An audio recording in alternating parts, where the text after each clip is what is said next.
বন্ধুরা, voice of Bithi channel থেকে আমি মিষ্টি মনি। নিত্য নতুন রোমান্টিক ভালোবাসার গল্প পেতে আমাদের চ্যানেলটি সাবস্ক্রাইব করে পাশে থাকা বেল আইকনটি বাজিয়ে দেবেন। লাইক এবং কমেন্ট শেয়ার করতে ভুলবেন না। ধন্যবাদ। এমন ভাবনা চিন্তার মাঝে ডুবে আছে আরাফ। আবারও ফোনে কল, চিন্তার অবসান ঘটে ফোনটা হাতে তুলতেই দেখলো ওহি কল দিয়েছে। কল রিসিভ করতেই ওপাশ থেকে ভেসে এলো, কি আরাপ, আমাকে একা রেখে রেস্তোরাঁ থেকে বেরিয়ে এলে কেন? কি এত ইমার্জেন্সি তোমার? ওহি, বাসে একটু প্রবলেম হয়েছে, তাই জরুরিভাবে বাসায় ফিরছে। কি এত প্রবলেম সেটাই জানতে চাইছি। ওই তুমি শুধু আমি ভুল বুঝিয়ে যাচ্ছ। কারণ তুমি আমায় এড়িয়ে চলছো আরাপ। আমার আগের আরাপ আর এই আরাপ খানের মধ্যে আকাশ পাতাল পার্থক্য রয়েছে। মনে হচ্ছে আমার কাছে। বলতে হ্যাঁ রোহি, ইট ইজ ট্রু আরাপ। বলো, কি এমন ইমার্জেন্সি ছিল? বাসায় আমার চাচাতো বোনের জ্বর এসছে, তাই বাবা কল করে ডক্টর আনতে বলেছিল, তাই তোমাকে রেখে চলে এসছে। আসার সময় রেস্টুরেন্টের বিল পেড করে দিয়ে এসছে। শুধু এই জন্য? আমার কাছে কিছু লুকাচ্ছ না তো? আরাফ বারবার এমন প্রশ্নে যেন বেশ কিছুটা বিরক্ত হলো। প্রকুচকে একটু বিরক্ত নিয়েই বলল ওহিকে। না ওহি, কিছু লুকানোর নেই। ওহি বলল, আমার মনে হচ্ছে তুমি কিছু লুকাচ্ছ। কিছু যদি লুকিয়ে থাকো এখনো শেয়ার করে দিও।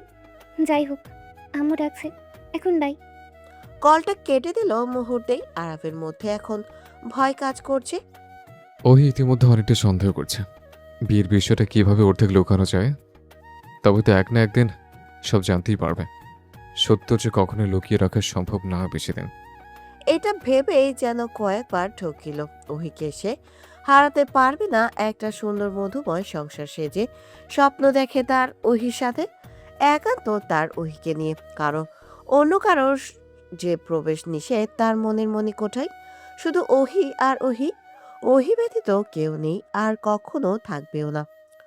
একটা দীর্ঘশ্বাস ফেলল আরাফ। হঠাৎ লিলি ভাবির কণ্ঠস্বরে আনমনা ভাব কাটল আরাফের। আরাফ, আরাফ ভেতরে আসো। তনিমা কেমন যেন করছে। আরাফ লিলির সাথে রুমে গেল। সত্যিই জ্বরের ঘরে ভুলভাল বলছে, বারবার উঠে যেতে চাইছে, কেউ সামলাতে পারছে না।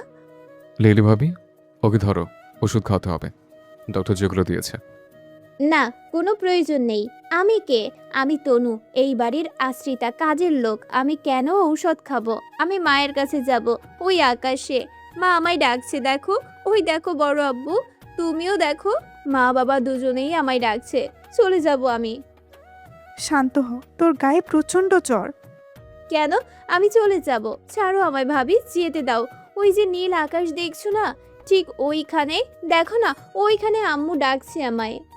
শান্ত হ তনু, একটু চুপ কর প্লিজ, চুপ কর। আর দেরি নয়, ওকে মেডিসিনটা খাওয়াতেই হবে। লিলি আর আরাফ মিলে ঔষধটা খাইয়ে দিল কষ্ট করে। তারপর ও তনু বারবার বমি করতে চাইছে। আহাদ খান বলল, বৌমার অবস্থা তো বেশি ভালো নয়, তনুকে কি হসপিটালে ভর্তি করব? তার কোনো প্রয়োজন নেই। বাবা জ্বরে ভুলভাল বকছে, ওষুধ খাওয়ানো হয়েছে। কিছুটা অপেক্ষা করো, তারপর না হয় মেডিকেলে ভর্তির কথা ভাবো। আরাফের এমন কথাটা যেন আহাদ খানের খুব একটা পছন্দ হলো না। ছেলের যেন খাপ ছাড়া কথাবার্তা, তবুও গম্ভীর কণ্ঠেই বলল, আচ্ছা, আজকে রাতটুকু দেখি কি হয়, তারপর না হলে অন্য ব্যবস্থা নেওয়া যাবে। খানবাড়ির সেই আগের আমেজ মুখর দিনগুলো যেন হারিয়ে গেছে। খানবাড়িতে যেন নীরবতা আর নিস্তব্ধতা বিরাজ করছে। তার সাথে একের পর এক অশান্তি লেগেই রয়েছে। তবে এমন পরিবেশ কখনোই ছিল না একটা সময়। ছিল যখন আনন্দ, আমেজ, হাসি তামাশা ভরা একটা যৌথ পরিবার ছিল। ছিল পরিবার ভরা সুখ আর শান্তি। এত বিষাদ কেন এলো খানবাড়িতে? সবটা চিন্তা করতেই যেন চোখে কয়েক ফোঁটা পানি গড়িয়ে পড়ল আহাদ খানের চোখে। সবসময় যে দুই ছেলেকে সুখী দেখতে চাই, আর চাই এই বাড়িটা যেন হাসি আনন্দে ভরে উঠুক ঠিক আগের মতো। রাত প্রায় ৯টা। তনুকে ওষুধ খাওয়ার পর একটু ঘুমিয়েছে। এখন শরীরে তাপ কমেছে, জ্বরটাও কমেছে কোনো রকম। মা মরা মেয়ে একটু যত্নতেই যেন পরম সুখ খুঁজে পায়। মেয়েটার ওপর কয়েকদিনে যা যাচ্ছে ভাবতেই যেন লিলির মন খারাপ হলো। হবেই বা না কেন? এমন চর্চে তনিমার কখনোই হয়নি। ওহি প্রচণ্ড রেগে গেছে, এতটাই রেগে গেছে আরাফের কল রিসিভ করছে না। কত শত এমএমএস করেছে আরাফ, তবে রাগের তীব্রতার কারণে ওহির সব কিছু থেকে ব্লক করে দিচ্ছে আরাফকে। এমন সীমাহীন রাগ ওহি দেখাচ্ছে তা মেটানো কষ্টসাধ্য, তবে আসলেই একটা মেয়েকে এইভাবে রেস্তোরাঁতে একা রেখে চলে আসা ঠিক হয়নি বোধহয়। রাগ করাটা স্বাভাবিক, তবে ওহির তীব্র রাগের ফলে কখনো কখনো ওহি মাত্রা ছাড়িয়ে ফেলে, হাতও কেটে ফেলে প্লেট দিয়ে। আমেরিকাতে থাকতেও আরাফ শান্তি পেত না ওহির এমন নির্মম কর্মকাণ্ডগুলোতে। বড় বড় এমএমএস এখনো আর সেন্ড হচ্ছে না, কারণ ওহি ব্লক করেছে। এখন এমন পর্যায়ে আরাফ বুঝে গেছে ওহি কিছু একটা করে বসবে, তাই দ্রুত কিছু না ভেবে হন্তদন্ত হয়ে বেরোতে লাগলো। এমন হন্তদন্ত হয়ে নামতে দেখে জিজ্ঞাসা করলো সালেহা বেগম। কোথায় যাচ্ছিস বাবা? বাইরে আম্মু। ছেলের চেহারা দেখে বুঝে গেল ছেলে ভীষণ চিন্তার মাঝে আছে। কি নিয়ে চিন্তা করছে বুঝতে না পারলেও জানে যে তার জন্য রাগ করেছে তার ছেলে। সালেহা বেগম আবার একটা প্রশ্ন ছুড়ে দিয়েই বলল, আরাপ, তোর মন খারাপ কেন রে বাবা? ওই তনু আবার কি কিছু করেছে? আম্মু তো অনেক কিছু করেনি, একটা জরুরি কাজ ছিল তাই বাইরে যাচ্ছে। এখন রাত 9:30 বাজে, এখন কোথায় যাচ্ছিস? তোর তো মনে হচ্ছে খুবই মন খারাপ। তুমি সব কেন বুঝে যাও বলো তো আম্মু? আমি তোমাকে সব কিছু বলবো, কিন্তু একটু আসি আম্মু, আমায় যেতে হবে। তনু বেয়াদবটা আমার ছেলের লাইফটা নষ্ট করে দিয়েছে। আমার ছেলের এই বিয়ের পর সবসময় চিন্তিত থাকে। মনে মনে বলল কথাটা। ছেলে বাইক স্টার্ট দিতেই সালেহা বেগম বলল, তুই সাবধানে যাস বাবা। আম্মু, আমি জাস্ট তনুকে আর সহ্য করতে পারছি না। আমি ওকে ডিভোর্স দেব খুব তাড়াতাড়ি। ওর সাথে আমার একদম যায় না। আমি তনুর সাথে কখনো সংসার করতে পারবো না। আমি অন্য কাউকে পছন্দ করি। তনুর থেকে অনেক স্মার্ট, যেমনটা আমি চাই। শান্ত হও আরব বাবা আমার। আমিও চাই না তুমি তনুর সাথে সাথে থাকো, কিন্তু এখন কয়টা মাস ওকে সহ্য করতে হবে তোমাকে বাবা। তারপর তোমার পছন্দের মানুষের সাথে তোমাকে বিয়ে দিব। তোমার আব্বু কাছে ওর ভুলগুলো প্রমাণ করতে পারলেই তোমাদের ডিভোর্স হতে অসুবিধা হবে না আরব। ওকে তাড়াতাড়ি তাড়াও, নাহলে আমি আমেরিকা চলে যাবো আম্মু। আমি ওইকে ছাড়া বাঁচবো না, জাস্ট বাঁচবো না। ওইকে আমার জাস্ট চাই। তুমি দেখলে তুমি ওকে পছন্দ করবে আম্মু। জানি বাবা, তোমার পছন্দ কখনোই খারাপ হবে না, সুন্দরী হবে। কয়েক মাস অনুকে সহ্য করো। ও তো তোমার বাবার চোখের মণি। আম্মু, আমি এখন আসি, আমাকে যেতে হবে এখন। সালেহা বেগম ছেলের এমন হন্তদন্ত হয়ে যাওয়ার আর কিছুই বলল না। কারণটা হয়তো কিছুই বুঝতেই পারছে না সালেহা বেগম। ঠিক 1 ঘন্টার জার্নি করে ওহির বাড়ির সামনে পৌঁছালো। তারপর ওহির বান্ধবীকে নিয়ে ওহিকে কল করিয়ে ওহির বাড়ি গেল। আরাফ আর মাহি সালাম দিয়ে রুমে ঢুকলো। তখনও ওহির ডোর লক করে আছে। ওহির বাবা আরাফ আর মাহিকে সোফায় বসালো। ওহির পাগলামি ওরা কেউ কন্ট্রোল করতে পারে না। ওহির মাকে ওহির রুমের দরজা ধাক্কানো শব্দ কানে ভাসতেই ওহির বান্ধবী মাহিয়ার আরাপ গেল ওহির রুমের সামনে। তখনও ওহি দরজা লক করে ভেতরে আছে। মাহি আর আরাপ বারবার দরজা ধাক্কানোর ফলে ওহি দরজা খুলল। কান্না করে আরাপকে জড়িয়ে ধরল। আরাপ যা ভেবেছিল সত্যিই তাই। ওহি হাত কেটেছে ব্লেড দিয়ে, রক্ত ঝরছে ওর। আরাপ আর দেরি করলো না, ওহির হাতটা আলতো করে ধরে হাতে ব্যান্ডেজ করে দিল। ওহি যতবার ব্যথা পাচ্ছে যেন আরাফের সেই একই কষ্ট পাচ্ছে, কারণ ওহিকে যে সে নিজের জীবনের থেকেও অনেক বেশি ভালোবাসে। কেন আমি ইগনোর করলে তুমি আরাপ?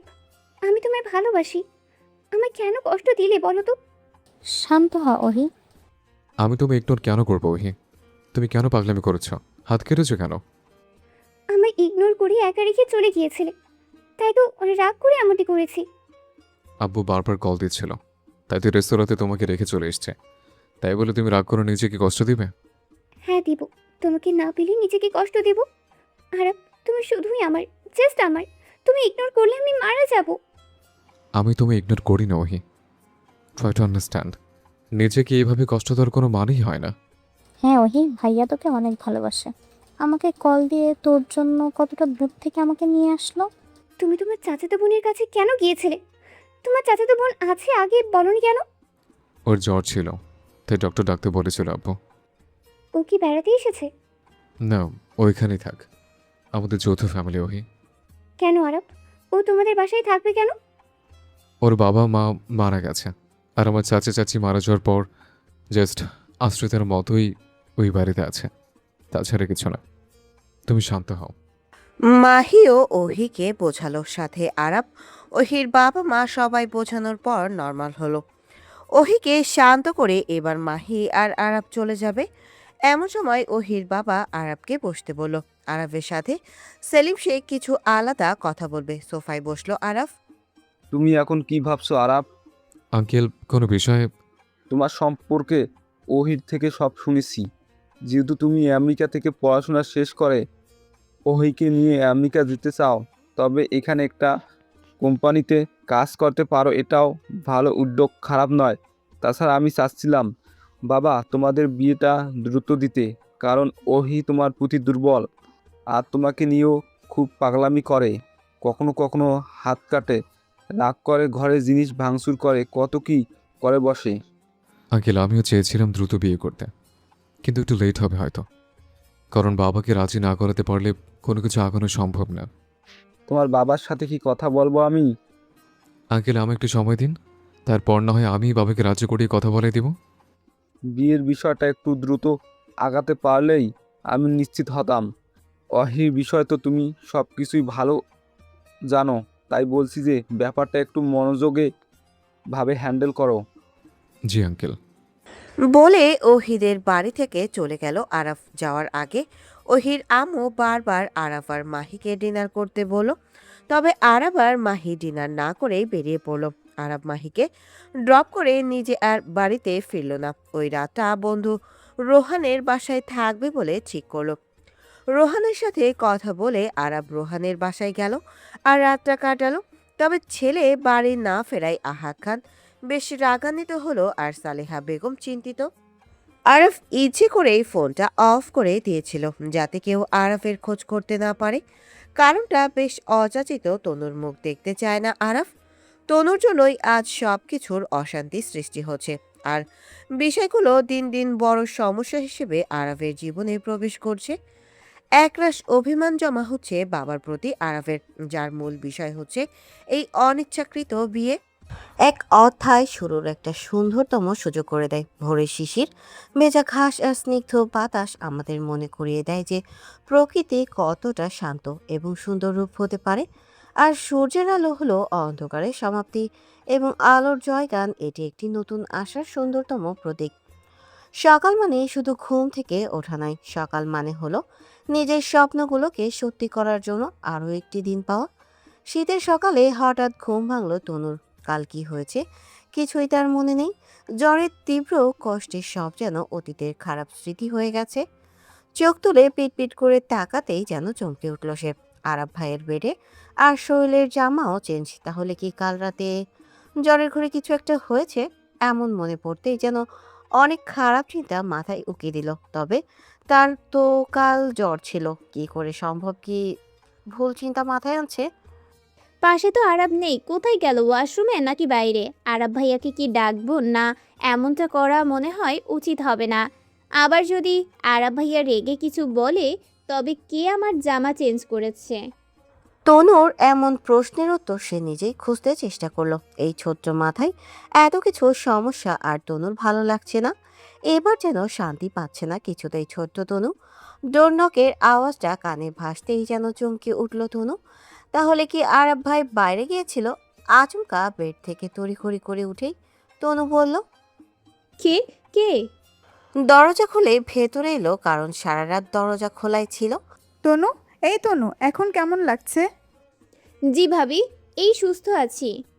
এখন জ্বর কমেছে? মাথায় হাত দিল। কমেছে। এগুলো খেয়ে নে। সকালে নাস্তা এনেছে লিলি ভাবি, আর সাথে ওষুধ। তুমি কষ্ট করে আনতে গেলে কেন? আমিই তো যেতাম। কাল তুই যেভাবে অসুস্থ হয়ে গিয়েছিলি, তাতে করে আমরা তো ভয় পেয়ে গেছিলাম। এখন ওঠ, এগুলো খেয়ে ওষুধ খেয়ে নে। ভাবি, আরাব ভাইয়া খেয়েছে? আরব কাল থেকে বাসায় আসেনি, সবাই খুব চিন্তিত ওকে নিয়ে। কোথায় গিয়েছে উনি? ভাবি, আমি তো এগুলো পরেছিলাম না, কে চেঞ্জ করলো? তুই প্রচণ্ড জ্বরে বারবার বমি করেছিস, আমি তাই চেঞ্জ করে দিয়েছি। তনুর একটা কথা শুনে নিশ্চিত হলো। আর আরাব ভাই কোথায়? কোনো বিপদ আপদ? ভাবতেই তনুর মুখ দ্রুত শুকিয়ে গেল।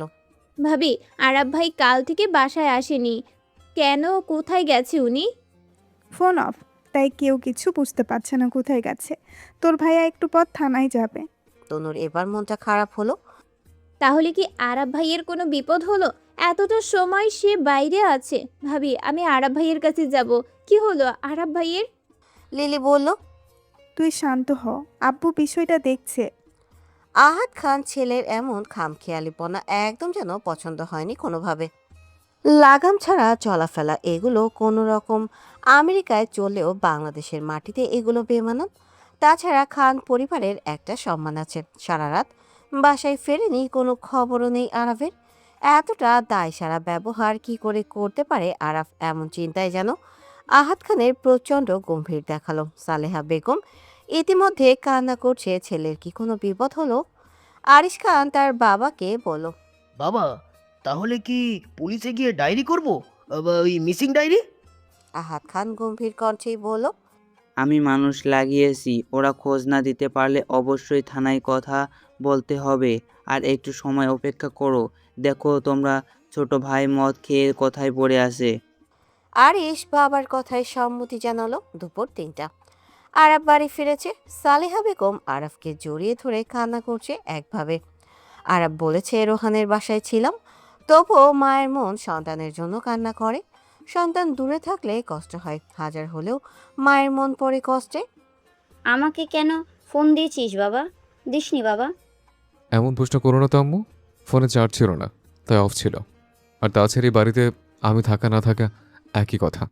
আমাকে তো কেউই বিশ্বাস করে না কোনোভাবে। চলে গেলেই বা প্রবলেম কি? এমন লাগাম ছাড়া কথা বোধ হয় এবার আহাদ খানকে বিস্ময় করে তুলল। বাহ বাহ সাহেলা, তোমার ছেলের দেখি মুখের বলি ফুটেছে।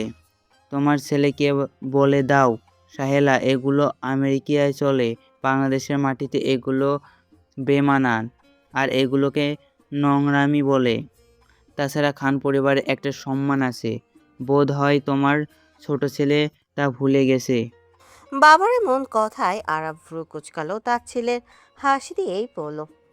এবার খান পরিবারের সম্মান আছে বলে মনে হয় না। তাছাড়া আমি ছোট নই, কোনটা ঠিক কোনটা ভুল বোঝার মতো বয়স আমার হয়েছে। রাগান্বিত কণ্ঠে বলল। অসভ্যের মতো বাবার মুখে মুখে তর্ক করে না। খানবাড়ির সম্মান বারবার তুমিও নষ্ট করছো। সারা রাত কোথায় ছিলে? বাবার কণ্ঠদয় অষ্টাদশী রাগের আভাস বুঝতে পারল আরাফ, তাই কথা না পারিয়ে উত্তর দিল। আমি রোহনের বাড়িতে ছিলাম, একটা কাজ ছিল তাই। ফোন অফ হয়ে গিয়েছিল, তাই কারোর সাথে কন্ট্যাক্ট করতে পারিনি। রোহানের বাড়িতে ছিল তো, রোহানের ফোন দিয়েও জানাতে পারতে তোমরা। আম্মু, আমি, তোমার ভাই, ভাবি, তোমার ওয়াইফ সবাই তো টেনশন করছিল, তাই না? আরাফ এবার কিছুটা রুড ভঙ্গিতেই বলল। আমাকে নিয়ে তোমাদের এত টেনশন কিসের? আহাদ খান এই কথাতে যেন আবারও রাগান্বিত হলো। সবার টেনশন তোমার কাছে কিছু না। সারা রাত বাড়ির বাইরে থাকো। তোমার বউ যে অসুস্থ, তার দিকেও কি খেয়াল আছে তোমার? ছেলের উপর এত রাগ করো না। এমনিতে ছেলেটা আসার পর তোমরা আমার ছেলেকে নিয়ে যা খুশি তাই করছো। সাহেলা, এভাবে ছেলেকে রায় দিয়ে দিয়ে মাথায় তুলো না। সালেহা এবার দেখলো আহাদ খান প্রচন্ড রাগ করে আছে। আর কিছু বলে আরাফের গায়ে হাত তুললেও দ্বিধা বোধ করবে না ওর বাবা। আরাব বাবাকে সরি বলে উপরে যাও, আমি যা বলছি তাই করো। আম্মু তুমিও? মায়ের ওপর কথা না বলতে পেরে আরাফ বাবাকেই বলল। ওকে, সরি বাবা, মাফ করে দাও আমায়। তাই বলে ওপরে উঠে গেল। আহাদ খান মনে মনে বলল। ছেলের আচরণ যেন দিনকে দিন অবনতি হচ্ছে। এগুলো একদমই আহাদ খানের পছন্দ হয়নি। ওপরে উঠতেই তনুর সাথে ধাক্কা খেলো আরাফ। তনুর মুখ দেখেই এবার প্রচন্ড রাগ হলো আরাফের। দেখে চলতে পারিস না নাকি চোখ একদম উপরে নিয়ে হাঁটিস? আসলে আরাব ভাইয়া, বলেই থমকে গেল যেন তনু, তবুও একটু সাহস সঞ্চার করেই বলল।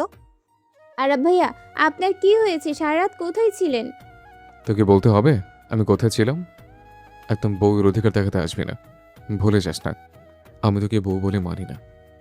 এমন কথায় যেন তনুর মনটা খারাপ হলো, তবুও বলল, আপনি সারা রাত বাড়িতে ছিলেন না, সবাই খুব টেনশন করছিল আপনার বিপদ আপদ হলো কিনা, তাই জিজ্ঞেস করলাম। টেনশন তো আমাকে নিয়ে? হাসালি তনু, হাসালি। হা হা। তার ছেলের হাসি খানিকটা হেসেই বলল আরাফ, তুই আমার জীবনে বড় বিপদ। তোর জন্য আমি সবার কাছে খারাপ, শুধু তোর জন্য। আমি তাহলে আমি কি বিপদ আপনার জীবনের? সর সামনে থেকে, একদম বউয়ের অধিকার দেখাতে আসবি না। তুই আমার জীবনে অনাকাঙ্ক্ষিত একটা বস্তু। জাস্ট তোকে ছুঁড়ে ফেলতে পারলেই আমার বিপদ কাটবে। সবসময় মনে রাখবি, আমি তোকে বউ বলে মানি না, আর কখনো মানবও না। তনু কিছুটা সরে গেল আর বলল, আরাব ভাইয়া, আপনি আমায় যে বউ বলে মানেন না তা আমি জানি। তাই বলে মনটা খারাপ করলো। এদিকে আরাফ কথাটা না শুনেই রুমে ঢুকলো। তোর মুখও আমি দেখতে চাই না, দূরে থাকবি সবসময় আমার থেকে। এইসব কথা তার হৃদয়ের মণিকোঠায় আঘাত করে তাকিয়ে আরাফ ভাই বোঝে না, নাকি সব বুঝেও ইচ্ছে করে আঘাত করতে চায়। আমি জানি আপনি আমায় পছন্দ করেন না, আর আমিও আপনার সামনে আসতে চাই না, তবুও আমায় আসতে হয়। কারণটা আপনি বোধহয় ভালো করেই জানেন আরাব ভাইয়া। একটা কথা আর বাড়িস না, যা এখন এখান থেকে। তোকে দেখলে আমার রাগ উঠে যাচ্ছে। আরাফের এমন কথায় তনুর বেশ অপমানিত বোধ হলো। এ ধরনের কথা যেন সে শুনতে চায় না কোনোভাবেই। তবে বারবার আরাফের এমন অপমান যে সহ্য করার মতো নয়। আর বেশি সময় থাকলে আরাফের বকা আরও শুনতে হবে তনুর। মলিন মুখটা নিয়ে রুম ত্যাগ করলো তনু। জীবন তনুকে এক গোলক ধাঁধার মধ্যে বেঁধে ফেলেছে। না পারছে নিজেকে শক্ত করতে, না পারছে নিজেকে স্বাভাবিক করতে। এ কেমন বিধির বিচার? তনুর মাথায় যেন ঢোকে না। কয়েকদিন পর, বেশ কয়েকদিন কেটে গেছে, এখনো আরাফ তনুর সুসম্পর্কটা স্বাভাবিক হয়নি। সব সময় বেশ তুচ্ছতা ছিলই হতে হয় তনুকে আরাফের কাছে। নিজেকে স্বাভাবিক করে জীবনে আগানো বড্ড কঠিন হয়ে যাচ্ছে দিন দিন। আর সালেহা বেগম তো তনুকে বৌমা হিসেবে মেনে নিতে নারাজ। বাড়ির সকল কাজ এখন তনুকেই করতে হয়। কেউ তনুকে হেল্প করলে সালেহা বেগম তনুকে আরও ব্যস্ত রাখে কাজে। তনুর প্রতিটা মুহূর্তে যেন বিষাদে কাটে। দিন শেষে তনু নিজেকে হাজার বোঝায়, তবে তার অবুঝ মন যে কোথাও না কোথাও আরবকে ভালোবাসে। তবে আরবের চোখে তনু একটা আশ্রিতা ব্যতীত কিছু নয়। রাত প্রায় 10টা। তনু সকল কাজ শেষ করে রুমে ঢুকতেই ভেসে এলো তনুর সেই মেয়েলি কণ্ঠদয়। শুনে যেন এবার খানিকটা হৃদয়ের মধ্যেখানে কষ্টের করুণ অনুভূতি অনুভব করছে। আরাফ তখনও ওহির সাথে কথা বলায় ব্যস্ত, এতটাই ব্যস্ত যে খেয়াল করেনি পাশে একজন মানুষ দাঁড়িয়ে আছে চুপচাপ। ওপাশ থেকে মেইলেই কণ্ঠদয় বলে দিচ্ছে যে সে খুব বেশি রাগ করেছে, আর তার সদ্য বিবাহিত স্বামী পরনারীর রাগ ভাঙাতে যেন মরিয়া হয়ে আছে। কতটা নরম কণ্ঠে ওহির রাগ ভাঙাচ্ছে আরাফ, যেন এক ছোট্ট শিশু রাগ করেছে, আর নরম কণ্ঠদয় রাগ ভাঙাতেই ব্যস্ত, যেন পরম আদর মাখা পুরুষালী কণ্ঠে। আহা, কি মধুময় ভালোবাসা, যেখানে তনুর কোনো অস্তিত্বই নেই। হেই লিসেন ওহি, রাগ করো না my dear babe. Sorry please, আর ভুল হবে না। Love you baby, I want to badly my sweetheart. Araf সর্বোচ্চ চেষ্টা করে রাগ ভাঙাতে। আর আবার ওহির কথোপকথন চলতে থাকে। ওহি রাগ করেই বলে, no baby, you are busy every time. Ohi listen to me, sorry babe, you just forgive me please. এইসব কথা যেন তনুকে দুমড়ে মুচড়ে দিচ্ছে বারংবার। এই কণ্ঠদ্বয় যেন সহ্য হচ্ছে না তনুর। কোনো নারী কি পারবে নিজের স্বামীর ভাগ পরনারীকে দিতে? দুফোঁটা চোখের পানি গড়িয়ে পড়তেই চোখের পানি মুছল তনু। এত বিষাদ কেন তার জীবনে? সে তো এত বিষাদ চায়নি। তাহলে কেন এত বিষাদ তার মন জমা হচ্ছে? তখনও কথা বলেই চলেছে আরাফ। আরাফ বারবার ওহিকে বলছে, আমার কয়েকটা মাস সময় দাও, তোমাকে বিয়ে করে আমেরিকাতে ব্যাক করব। তাহলে কোনো সমস্যা হবে না। ফ্যামিলির সাথে ব্যস্ততার কারণে তোমায় ঠিকমতো টেক্সট আর ফোন দিতে পারছি না, আর দেখা করতে সমস্যা হচ্ছে। তবে সব সমস্যার সমাধান হলে আমরা দেখা করব। এমন কথা যেন আর নিতে পারলো না তনু। শরীর যেন অবশ হয়ে যাচ্ছে। তাহলে আরাব ভাই ওহি নামের মেয়েকে ভালোবাসে, আর আমি তাহলে শুধুই তৃতীয় পক্ষ হয়ে আছি? আমি এদের জীবনের মধ্যে তৃতীয় পক্ষ হয়ে ঢুকেছি। আমি কারোরই ভালোবাসার মতো মানুষ হতে পারলাম না, না ভালোবাসতে পারলাম কাউকে। তনু, তুই সবার জীবন কেন নষ্ট করে দিস বলতো? তুই সবার জীবনে এক ধরনের অভিশাপ হয়ে এসেছিস। না বড় আব্বু তোকে ফেলতে পারছে, না বাড়ির লোক তোকে মেনে নিচ্ছে। আর আরাব ভাইয়ের কাছে তো তুই তৃতীয় পক্ষ। তোকে কি করে বউ হিসেবে মেনে নেবে তনু? এমন প্রশ্ন যেন তনুর মাথায় চাড়া দিয়ে উঠল। আরাফ আর ওহির খুনসুটি মাখা কথাবার্তা চলতে থাকে খানিকক্ষণ। আরাফ হাসি মুচকি হাসে, কত আকর্ষণ মাখা পুরুষালী হাসি দেয়। অতঃপর একটা মিষ্টি কাপড় যেন একে অপরের রাগ ভাঙাতে ব্যস্ত। এই কথোপকথনের মাঝে আরাফের একটুও তনুর কথা মনে হয়নি। আরাফ তখনও ওহির সাথে কথা বলায় এতটাই ব্যস্ত যে খেয়াল করেনি পাশে একজন মানুষ দাঁড়িয়ে থেকে সবকিছু চুপচাপ শুনছে তাদের কথা। হঠাৎ তনুর দিকে চোখ পড়তেই যেন আরাফের বিরক্ত কিছুটা বেড়ে গেল। মুহূর্তে ভ্রু কুঁচকে গেল রাগে, যেন গা কিনকিন করছে। এবার আরাফের কতটা অসভ্য মেয়ে হলে এভাবে আমাদের পার্সোনাল কথাবার্তা শুনতে ব্যস্ত হয়ে পড়ে? অসভ্য মেয়ে একটা। বলেই আরাফ এবার ফোনটা রেখে দিল দ্রুত, দৃষ্টি যেন অতি তীক্ষ্ণ। কিছুটা অস্বস্তি হচ্ছে বটে আরাফের রাগে, যেন চোখদয় ঝলমল করছে। আরাফ এবার রাগী কণ্ঠেই বলল, কিরে, দাঁড়িয়ে থেকে আমাদের পার্সোনাল কথা সব শুনছিস বুঝি? নাকি আব্বুকে A to Z বলার জন্য আমাদের কথাগুলো ভালোভাবে মুখস্থ করছিস? আমার কাউকে কোনো কিছু বলার নেই আরাব ভাইয়া। কি বলবো আমি? তাছাড়া কিছু বলার বা শোনার জন্য এখানে আসি নাই আমি। দাঁড়িয়ে থেকে খাম্বার মতো আমাদের কথা শোনার মানে কি তাহলে? তুই শুনিস নাই? কথা বেশ হাস্যকর লাগছে আমার। আপনাদের কথা শোনার মতো কোনো ইন্টারেস্ট আমার নেই আরাব ভাইয়া। আমি এখন রুমে এসেছি ঘুমানোর জন্য। তুই শুনলে আমার কিচ্ছু যায় আসে না। কি আর করবি তুই আমাকে? হয়তো আমার নামে কয়টা মিথ্যে কথা বলবি আব্বুকে। আমার বিরুদ্ধে কথা বললে আমার কোনো কিছু হবে না। মনে রাখিস, তোকে ডিভোর্স দিতে পারলে আমি ওহিকে বিয়ে করব। কারণ আমি ভালোবাসি ওহিকে। তোর প্রতি আমার কোনো ফিলিংস নেই। তো দেরি কেন করছেন? ডিভোর্সটা দিলেই তো পারেন আপনি। যদি কোনো অনুভূতি কাজ না করে আমার প্রতি, কি আপনাকে বেঁধে রেখেছে আমার সাথে? ডিভোর্স দিয়ে দেন, বরং আমায় আর আমাকে চিরতরে মুক্তি করে দিন। হ্যাঁ, অবশ্যই তোকে দিব। আমার জীবন থেকে সরাতে চাই তোকে। পারলে এখনই দিতাম, 1 সেকেন্ডে ওয়েট করতাম না। তবে হাত যে বাধা আমার, তাই তো পারছি না আমি। তোকে সারাটা জীবনের মতো আমার জীবন থেকে দূর করতে চাই ডিভোর্স দিয়ে, বুঝলি? তোর প্রতি আমার বিন্দুমাত্র ফিলিংস নেই। আপনার মতো মনুষ্যত্বহীন ব্যক্তির সাথে আমিও থাকতে চাই না আরাব খান। তোর এত বড় সাহস আমার নাম মুখে নিস? তুই আমাকে চাস, তার জন্য তো তুই বাহানা করে আমাকে বিয়েটা করেছিস, তাই না? তা না হলে তুই তো সেদিন বলতেই পারতিস আমাদের মধ্যে কিছু ছিল না। তুই সেদিন বলিসনি, বরং বিয়েটা করতে রাজি হয়ে গেলি, আর সবাই সামনে আমাকে খারাপ ছেলে প্রমাণ করলি। আমিও সেদিন আপনার মতোই ভিকটিম ছিলাম আরাব ভাই। আমিও বাধ্য হয়ে বিয়েটা করেছি। আপনি এটা কেন ভুলে যান বলুন তো? আরাফ এবার প্রচণ্ড রেগে গেল। ভিকটিম হওয়ার কথাটা যেন আরাফের কানের কাছে অতি তুচ্ছ আর বিদ্রুপ হচ্ছে শোনালো বোধহয়। একটা সেকেন্ড অপেক্ষা না করে সঙ্গে সঙ্গে তনুর গলাটা চেপে ধরলো আরাফ শক্ত হাতে। তুই বাধ্য হয়ে বিয়েটা করিস না তনু। হাসালি তনু আমায়, হাসালি। আমাকে সবার সামনে খারাপ বানাতে, আর আমাকে পাওয়ার তীব্র ইচ্ছা তোকে বিয়েটা করতে বাধ্য করেছে। ছাড়ুন আরাব ভাইয়া, আমার লাগছে। ভাইয়া বলে মানুষ তুই? কি চান আপনি? আপাতত তোকে দেখতে চাচ্ছে না এখন। সেদিনে মারের কথা বোধহয় বলিস নাই? মারের কথা বলাতে তনুর এবার ভীষণ রাগ হলো। এতটাই রাগ হলো যে তনুর মুখ দিয়ে একটা কথাই বের হলো, কাপুরুষ আপনি। তনুর বলা কাপুরুষ কথাটা আরাফের ইগোতে গিয়ে লাগলো। কাপুরুষ আমি? কাপুরুষ? আজ কাপুরুষ কি করতে পারি দেখাবো তোকে, দেখবি তুই। তাই বলে তনুর ঠোঁটে ঠোঁট টোপালো আর গলায় কামড় বসাতে লাগলো। তনু যেন এবার কিছুটা অবাক হয়ে গেল। আরাফের এমন আচরণ সে আশা করেনি, বরং ভয়ে নিজেকে গুটিয়ে নিল তনু।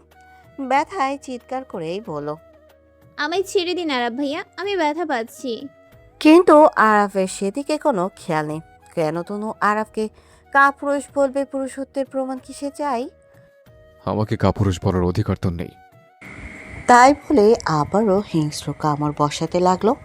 এতটা উগ্র মেজাজ আরাফের চোখে ধরা দিল যেন কোনো কিছুই তাকে এখন থামাতে পারবে না। তনু কিছুটা সময় ছটফট করতে লাগলো। এবার তনু কোনো মতে নিজের সবটা শক্তি দিয়ে প্রবলভাবে আরাফকে ধাক্কা দিল। ধাক্কার গতিটা বেশ জোরেই ছিল। আরাফ এবার কিছুটা ছিটকে পড়ল দূরে। আমাকে ছোঁয়ার চেষ্টাও করবে না আরাব খান। তাচ্ছিল কণ্ঠেই বলল। ছাড়া পেয়ে তনু তোকে আমি ছুঁয়ে দেখবো এটা কিভাবে ভাবলি তুই? জাস্ট তোকে প্রমাণ দিতে হবে না? আর তোর তো পুরুষত্বের প্রমাণ লাগবে, তাই না তনু? ছি, আপনার এত তো নিচু মানসিকতা ভাবতেই আমার গা ঘিন ঘিন করছে। আরাব ভাই, আমেরিকা থেকে আপনি পশু হয়ে এসেছেন, মানুষ হতে পারেননি আরাব খান। খান বংশের ছেলেরা এমন হয় না। কিন্তু আপনি বারবার প্রমাণ করে দিচ্ছেন আপনার কোনো মনুষ্যত্ব বোধ বিকাশ হয়নি। সালাম আলাইকুম। হ্যালো বন্ধুরা, কেমন আছো তোমরা সবাই? আশা করছি তোমরা সবাই ভালো আছো, সুস্থ আছো। রোহিত, ভয়েস অফ বেতি চ্যানেলের পক্ষ থেকে এডিটর। গল্পটি কেমন লাগলো অবশ্যই কমেন্ট করে জানাবেন। এই যে বন্ধুরা, ভয়েস অফ বেতি চ্যানেলে যদি নতুন হয়ে থাকেন তাহলে প্লিজ সাবস্ক্রাইব করে বেল আইকন বাজিয়ে রাখুন, যাতে আপনাদের পরবর্তী গল্পের নোটিফিকেশন সবার আগে আপনি পান।